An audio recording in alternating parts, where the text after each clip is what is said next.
الكشري أكلة واختراع مصري في المطبخ المصري من أكتر من 3000 سنة، ومالوش شبيه ولا مثيل في أي حتة في العالم.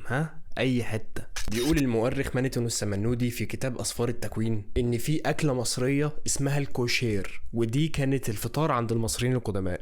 تكوين الطبق ده ايه بقى؟ ورقة وقلم واكتبي معايا يا ست الكل: قمح، فول، عدس، توم، بصل. وناخد الطبق اللذيذ ده وندخله الفرن، وبالهنا والشفا.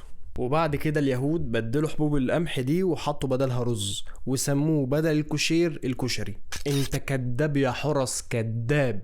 عشان الكشري ده أكلة هندية، وابن بطوطة قال في كتابه تحفة النظار في كتاب الأمصار إنه لما راح الهند لقاهم بياكلوا أكلة اسمها كشري. طب إيه تكوين بقى الكشري اللي هم بياكلوه؟ تعال أنا أقولك. كان الطبق عبارة عن رز وماش عليه سمنة وخلاص كده، بالهنا والشفا. كان بيتاكل مثل الحريرة، وركزوا في النقطة دي، مثل الحريرة.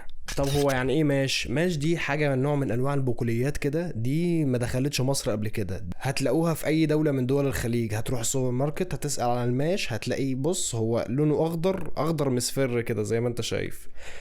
بيتحط مع الرز وسمنه كتير، غرق الطبق سمنه وبيتاكل كده اهو. طب يعني ايه الحريره؟ الحريره دي معناها الشوربه، يعني الطبق ده كان بيبقى متغرق سمنه، كان بيتاكل زي الشوربه كده اهو. كان بيبقى مثلا الرز والماش بيبقوا عايمين فيه، بيبقى طبق شوربه صايص خالص. يعني بذمتكم في مقارنه؟ يعني حرام والله، تشابه الاسماء ده دي جريمه والله العظيم. انا بقى النهارده جاي اقول لكم ان الكشري الاختراع المصري ده هو اللي راح الهند، مش العكس يا باشا. وعلى فكره باكتر من احتمال. الاول هو انه راح مع اليهود، وعلى فكرة اليهودية هي أول ديانة سماوية دخلت الهند وكانت منتشرة فيها جدا، وده سبب تغيير أو تشابه الأسماء، لأنه كان في مصر اسمه كوشير وفي الهند اسمه كشري.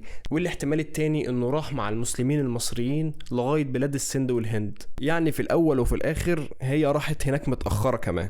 كفايه قوي قوي ان الطبق اللي احنا بناكله اليومين دول موجود في مقابر الاجداد، موجود في مقابر المصريين القدماء بنفس تشكيلته كده، ولا هو مثل الحريره ولا حاجه، لا زي ما احنا بناكله كده. هو الطبق المصري، الاختراع المصري اللي احنا بناكله كل يوم. انا مش عارف الصراحه في ناس محموقه للهند قوي كده ليه؟ يعني في ناس بتدافع للهند قوي كده ليه؟ يعني انا لغايه دلوقتي ما شفتش هندي محموق قوي، يعني لغايه دلوقتي ما دخلش مثلا واحد هندي على الخاص قال لي صديق هذا طبق حجي مثلا، ما قاليش الكلام ده.